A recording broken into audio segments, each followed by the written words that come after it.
Мындай майда барат мыйзам бузуп жүргөн чет өлкөлүк мигранттарды көрүп, байкап эле жүрөбүз.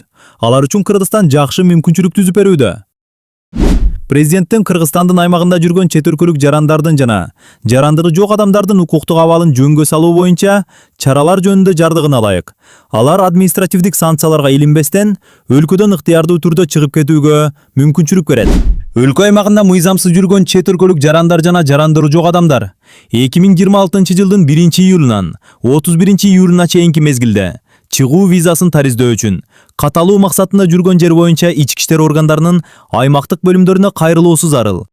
Ички иштер органдарынан көрсөтүлгөн документти алгандан кийин чет өлкөлүк жаран же жарандыгы жок адам чыгуу визаны тариздөө үчүн электрондук визанын расмий сайты e-visa.gov чекит KG аркылуу өз алдынча өтүнмө берүүгө тийиш. Жарлыкты ишке ашыруунун алкагында чет өлкөлүк жарандарга чыгуучу визалык жыйым алынбастан таризделет. Кыргызстандын аймагында жүрүү эрежелерин бузгандыгы үчүн административдик айып пул колдонулбайт.